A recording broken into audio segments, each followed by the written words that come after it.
So every now and then I see a trailer for a movie that looks so bad that I need to see it for myself, just so that I can know how bad the movie actually is.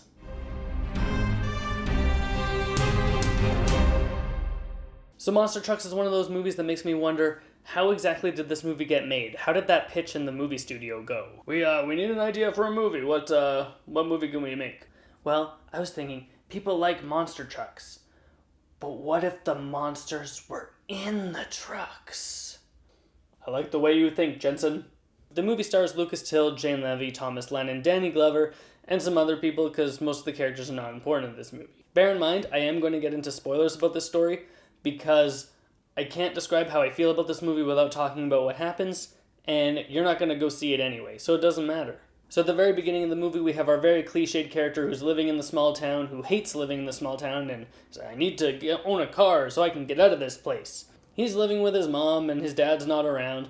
The way that they start talking about his dad in the movie is they definitely make it sound like his dad is dead, but then he's not dead in the movie, and he's actually just a deadbeat. So I guess that's the same thing? He's got one friend at school who's in two scenes, the scene where they introduce him and then the scene later when they take advantage of him because they need him for the plot to move forward. So that character's not important, but he is a ginger.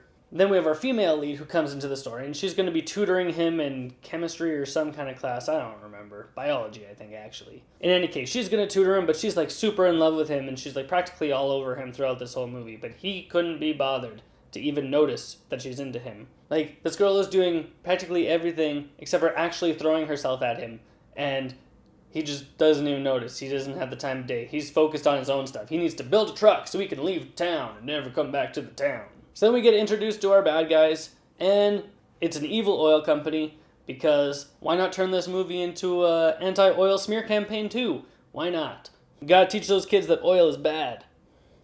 I don't understand why it always has to be an evil oil company. Why can't it be like an evil windmill company one of these days in a movie? I'm sure lots of birds die in those things. In any case, we have the evil oil company, and they're drilling for oil, and they discovered this race of oil-eating monsters that live underground, but can somehow survive above ground too, because nothing needs to make sense in this movie at all. So they capture two of the monsters, and one of them gets away and runs off, and he finds our main character. And he takes a liking to him, and goes into the truck, and then is somehow able to drive the truck around, and a lot of this movie makes absolutely no sense, but the final 20 minutes of this movie definitely makes no sense at all whatsoever. This is the kind of movie that if you think about it even just a little bit, it's going to fall apart on you, and you're not going to care about anything because nothing's going to make sense. It's just not. Our main characters at the end, they're all driving the trucks. They've freed the other monsters at this point, by the way, so each one of our main characters is driving a truck with a monster actually driving the truck. And they're flying around and doing flips and stuff. You see this stuff in the trailers. It's not a big deal. But the problem is with the timing of this scene, because they're like climbing up a mountain. And some guys are at the bottom of the mountain, and then all of a sudden they're in front of them. How did they get past the mountain that's in the way? And then there's like a giant hole in the ground that goes down to where the aliens live. Because apparently oil companies drill giant massive craters into the ground, hundreds of meters deep. Because that's how they get the oil, I guess? Guys, there's a lot of problems with this movie. One of the main ones being is that there's no female characters. There's only one. There's the main character who's like practically all over the male character. Then there's the main character's mom, who has like 2 lines. And then there's this other girl who has like half a line. And that's it.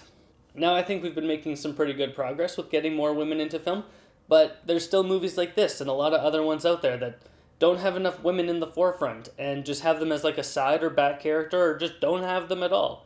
And I don't understand why that's the case, but it needs to change. We need more women in film. They're talented too.